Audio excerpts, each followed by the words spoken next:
I know most people get nostalgic about some of the more recent V10 Formula 1 cars, but honestly in my mind, the early 90s ones, they were the real deals. Hello everyone and welcome back to a brand new video where today we're here with episode 2 of Ring That Thing. Yes, if you missed out on the video that went last week where we took the Ferrari F14T, lovingly known as the worst F1 car ever, to the Nürburgring, would highly recommend going back and checking it out. But today, we're here with something very, very different. This was the start of the Williams technical domination. This is the Williams FW14. Not, of course, the FW14B, which is still on paper the most dominant Formula 1 car of all time based on raw pace. This is the predecessor. This is the car that they were still trying to iron out the issues with.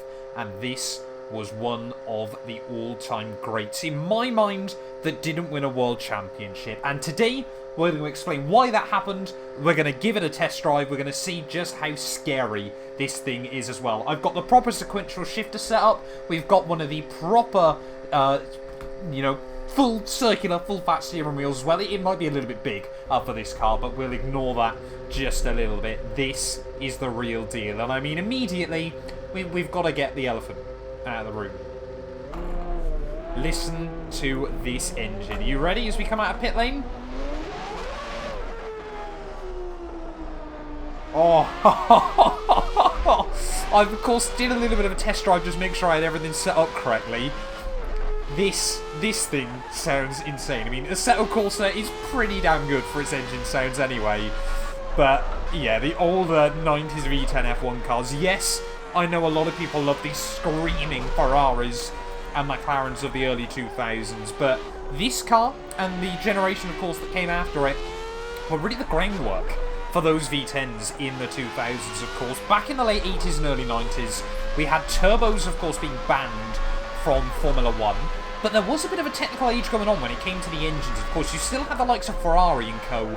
Using their V12 power units all the way up until 1995, but there was a lot of debate around other teams whether V8 or V10s were going to be the way to go, and finding that balance between, of course, being able to get the car revving higher or being able to have the natural displacement. Of course, the only real restrictions in place were the car just had to have a 3.5 litre engine. It could have a V8, it could have a V10, it could have a V12.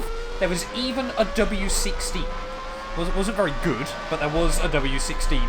Why the FW14? Now, this car, obviously, a bit like the Ferrari last time round, didn't win a world championship. It was much more successful than the Ferrari. Nigel Mansell and this thing. Okay, I've got to get used to the older brakes.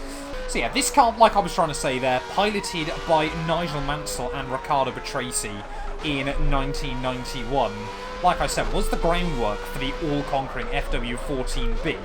But this thing doesn't come with all the bells and whistles. So, you know, it's things like the active suspension, the traction control, you know, the much, much more refined gearbox and things like that. They all came in the car after this, so I thought, as we're already discovering, this is a rather unique challenge around the Nordschleife. Now, I don't actually know 100% whether this car had the proper sort of flappy paddle sequential. I think it does, looking at where my driver's hands are. But of course, you know, this was back in the early 90s, the absolute technological, you know, advancements that were going on in Formula 1. You know, that the FW14B, I think, is still considered by many to basically be a spaceship on wheels. I mean, that thing, you could argue, is still more sort of clever and sophisticated than a modern-day Formula 1 car in many ways. This car wasn't so much. Now, like I said, Riccardo Patrese and Nigel Mansell drove this car in 1991. Of course, Mansell leaving Ferrari and was seduced over to Williams instead of retiring. Of course, then would bear the fruits of his labour the year later, an absolutely dominant 1992. This car did allow him to come second, though, in the World Championship there. He did come second to Ayrton Senna, who was en route to taking his third and final World Championship. Senna did kind of dominate the championship in the end, 24... I'm not going to be able to put this thing through carousel. Senna went on to dominate his final World Championship, 24 points come the end of the year, of course, after... Remember, this was obviously back in the time when it was only 10 points for a win. However, because of his teammate not being so great, and reliability still being a little bit sketchy, it did also allow Williams to give McLaren quite a good run for their money in the Constructors' Championship. They only took the crown there by 14 points come the end of the year. But yeah, this thing though, weighing in at, what, a little over 500 kilos, a V10 Renault power unit that was probably chucking out in the region of 800 horsepower. Of course, you always never quite know what the figures were exactly like back in the days. But, I mean, let's be fair, as much as anything else, that sound is enough to sell this thing to me to go around the Nürburgring. And of course, also, literally just today, the morning I've gone to record this video, apparently there's going to be a showcase event of a few Formula 1 cars going around this place in real life. So, I'm not saying I made that happen, but, you know, I started this series last week and suddenly Formula 1 decided it's a good idea. Take from that whatever you will. But yeah, of course, like I said, predecessor to the FW14B, this car was one of the last ones for Williams, who obviously didn't win a World Championship for a few years. Of course, we had the Benetton years as well. But yeah, this was really, you know, after a rough few seasons, of course, dominated throughout so much of the 80s. You know, Williams had a minor slump towards the end of the 80s. Of course, the ever-conquering McLaren MP44. Ferrari, of course, back in the fight as well, especially once they got Alain Prost in their cars. Even Mini Carousel is going to be sketchy. So yeah, Williams kind of had a few years slump. This kind of brought them back to where they should have been, of course, back in the 90s, and where I still would love to see them now, to be completely honest. But yeah, it did allow them, of course, to finally start winning races again, and of course the iconic Red 5 of Nigel Mansell in 1992. But this certainly gave McLaren a run for their money, of course. I think just, you know, Ed Senna at the end of the day is... Look how quickly we got to 200 miles an hour up the back straight there. That is absolutely insane, just how quick this thing is. Revs up to near enough 14,000 RPM, so pretty much even, actually, with the Formula 1 cars that we have nowadays. But sounds a fair bit better, doesn't it? I'm going to go make a few setup tweaks then, try and see if we can stretch out those gears ever so slightly, and I'm going to try and get a good hooked up lap in then with this car. Right, so I've made some setup tweaks then. We have opened up the final drive a bit more. I've added a tiny bit more downforce as well to the car, and I've also put it on its ridiculously sticky qualifying tyres as well, of course. This was slightly after, you know, you had the crazy qualifying party modes of the late 80s, of course, without the turbo technology anymore. So, yeah, not quite as mental as, you know, the allegedly now what? It's got to be 1,400 horsepower, apparently, the BMW Brabham cars were making. Maybe it was only around 11 or 1,200, but either way, still absolutely insane now. I've even brought it down, obviously, onto qualifying fuel as well. And let's try and go then for a bit more of an attacking lap as we head over floodplains. They're still... Whew! Still very, very scary to try and get this thing hooked up, of course, with a 6-speed gearbox there. But a big wobble as we went through there. And I mean, look at that. 200 miles an hour. 205 as we're definitely going to need a lift through floodplains. Not floodplains, sorry. Over the top of the crest there. Yeah, I am trying to still learn, of course. This thing does require a bit bigger braking zones than I'm used to, of course. Brakes are definitely one of the things that has certainly come on in the years since the 1990s, rather than during them, as I'm going to have to be really careful through there. Basically, what's happening through Vauxhall is the car's bottoming out, and that's just really upsetting the rear end, which, of course, was occasionally the problem with the FW14B with its active suspension. But of course, you know, you have teams as well experimenting in fully sequential gearboxes. Of course, Nigel Mansell actually driving the first fully sequential Formula 1 car, you know, with the paddles on the, you know, on the steering wheel, sorry. This car is melting my brain, as you can probably tell by the commentary. But yeah, of course, that famous Ferrari story where he booked an early flight home from South Africa because he just never expected the car to get to the finish. It did, and it won. Which was absolutely mental, but that's not obviously what we're here to drive today. But yeah, you know, I think obviously the F14T, lovingly known as obviously a massive failure in Formula 1.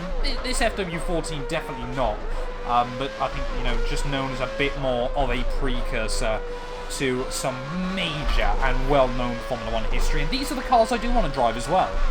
You know, the ones that aren't necessarily the knights in shining armour, but certainly, you know, helped in the battle, if you will, if I'm going down that metaphor route. Let's see what sort of speed we can get up here then. this should be... I think the maximum I can get out of this thing is about 340 k's, which is about 210 miles an hour in a car that, yeah, you could probably still punch through the cockpit of. There we go, there's 200 miles an hour anyway. We're going to need a big old lift up through here, I think. That is scary how quickly it will go through there, of course. We will be comparing it to the F14T in just a moment. So, yeah, we'll see, of course. We are going to be setting up a little bit of a power lap board. And I'm intrigued to see just whereabouts this car ranks in comparison to that. I've just remembered I cannot go through carousel. I'm always going to have to go around it in this car. It's just too low hung. And you know, honestly, it's because the wheelbase as well, of course, in these older Formula 1 cars was so short that you can't, you know, it just bottoms out through there and rotates itself round. But let's just listen then to the V10 sing through these few corners.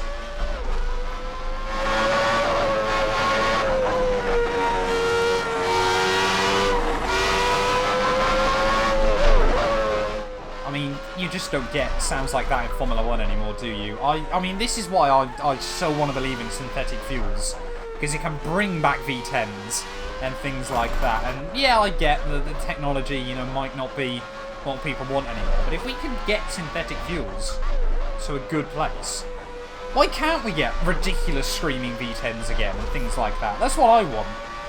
Let me know down in the comments below your thoughts on it. But anyway, let's just try and get ourselves geared up then, ready for a proper attacking lap there. Still, I mean, I feel like I'm getting more and more used to this car. Not an easy car, by any stretch of the imagination, but I feel like I am definitely getting more and more used to it. And obviously just remembering to start braking a little bit earlier into some of the corners. You know, this, I think, is going to be a wild ride. And I'm probably not going to be able to commentate as much as I did in the F14T there. I've got all the settings on factory, so I don't think this car came with traction control, or if it did, it was not very sophisticated. But I do think it came with a tiny bit of stability management. I feel like there was already sort of that being put in place. Of course, no ABS or anything like that still. But yeah, absolutely mental. And there we go. That's easily the old speed smashed as we head up the Dottingerhoe. Wave to the fans there. We get to listen to the V10 sing. 334, 335 kilometers an hour. So we are approaching 210 now. 337, 338. Can we get 340? I think it bottomed out there at 338. But anyway, let's go for a lap then. FW14B, full attack mode here at the Nordschleife. Are we going to survive? Probably not. But let's wait and see then. Whoa! Already making a bit of a mistake as we try and get on the lap as we head down in towards turn 1. They've got to brake just before the exit of the pit lane there. Avoid that curb, and on the exit it will really just unset the rear. Like I said, this thing's so low hung that you just cannot go through there. Tiny blender throttle, probably could have been braver through there as we now head down in towards the S's. Second gear on the way in. Use third gear on the exit. Try and just find a little bit more traction. And how on earth did Nigel Mansell and Riccardo Patrese wheel these things around? Formula 1 is not what it used to be there. Just so little mechanical grip, it feels like. You know, you really are just hanging onto the tyres. And the very, very lack of sophistication on the aerodynamics there. Going to need a bit of a blender throttle as we head through there. Maybe could get that absolutely nailed with a bit more downforce, but of course it will compromise this lap time around the rest of the lap there. 330 kilometers an hour, 335 kilometers an hour as we head over the rise. Just a blender throttle there, try and keep the car tidy, and of course braking so early in through the hairpin there, and still just like getting the car stopped. Down in towards Vauxhall then. This I'm going to have to be really careful through here, because of course this is where the car always wants to kill me. Might try and take a bit of a wider line on the way through. Get the car straightened up. That works so much better. Fourth gear as you get to the top, of course, mash down the gears as you head through here, all the way down into second. Don't really want to use first gear. To be honest, I'm just simply too scared there. Try and dance between the curbs. Accidentally took a bit too much on the exit curb there, but now as we cycle back up through the gears, you allow that V10 to unleash once again. Down into fourth gear through there. We're going to have to be, again, early on the brakes through here. I am absolutely taking everything I sensibly can from this car through the engine braking and everything else there. Back end tried to break free through there, but luckily the track falls away and allows the car to hold the slide it wanted to. Into miss, hit, miss then. Probably didn't need fifth gear on the way in, but I was a little bit worried. I mean, we'll get to hear the car there on the grass on the way down into one of the slowest corners on the lap. That was scary. That could have been GG's very, very easily there, but luckily we keep the car hung on, braking before the exit curb there as we head over out and out. Try not to allow the car to wash out too wide and open up the run through the next corner there. Back end again, always wants to get light through there, but I think that's going to be a common occurrence in this series as we head back up through the gears. This car, now of course not really a threat at all, and braking just before the warning sign as we head down in towards the hairpin. Again, not the best run in the world of that corner. We have of course got the lap time data up on the dash.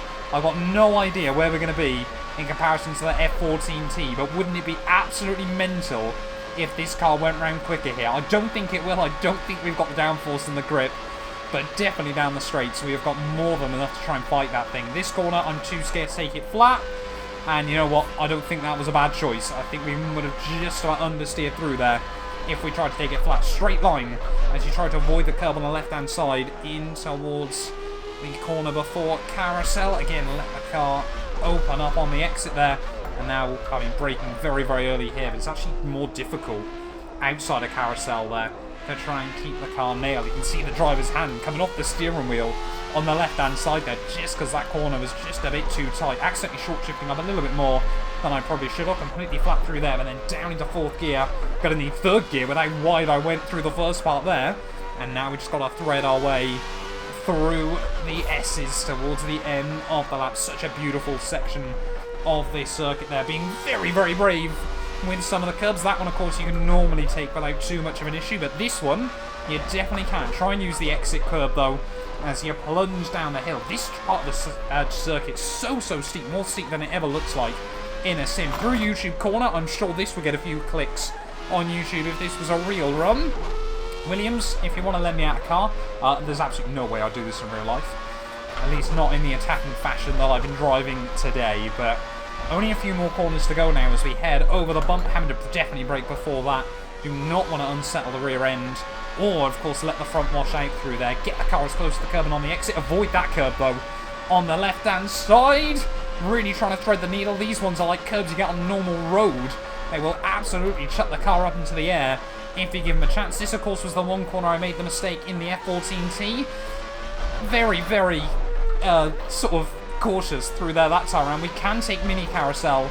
The car's still not settled on the exit, but it will just about allow us to do it as we head our way then up through the corner onto the Dottinger. Hold round slightly wide on the entry. That will compromise my run slightly, but we didn't do badly off the exit there. We compromised the speed on the way in to try and get the run on the way out. Allow the V10 once again to absolutely scream there. There goes the 5-minute mark. So we're not going to be far away from the F14, but I don't think we're going to beat it there. 333 kilometers an hour, about 205 as we head up this back straight. We might just get a little bit more of it as we head under the Bilstein Bridge. Let's wait and see. I mean, you're trying to look at the dash there. I think that was 339. No! For a brief moment. Just keep it going. Gather the car back up there. Just nicked that curb. And as we head through the final couple of corners, it's all gone wrong. It has all gone wrong right at the very end there. All getting away from me. We just got too confident. Round in the final corner. What is the time going to be up towards the line? A 3:36.9. I'm not happy with that. I'm going to go for one more lap just by myself where we're really going to focus. Oh, well, one small mistake on this lap has left us about 1.3 seconds back, but we are going to get a much better representative then of what the time could have been in this car, as long as, of course, I don't make another mistake up through Tiergarten here. But this has been an absolute joy to drive. So difficult, but an absolute joy. I mean, yeah, Formula 1 had stayed racing here in the 80s and into the 90s, they would have really started to struggle incredibly quickly. These cars just far too small, far too powerful to handle a circuit like the Nordschleife. But in towards the final couple of turns then, up towards the start-finish line, that is going to be a 5:29.254 there, which puts us, what, like 4 seconds away from the Ferrari? I'll put the times up on your screens there. That has been absolutely mental.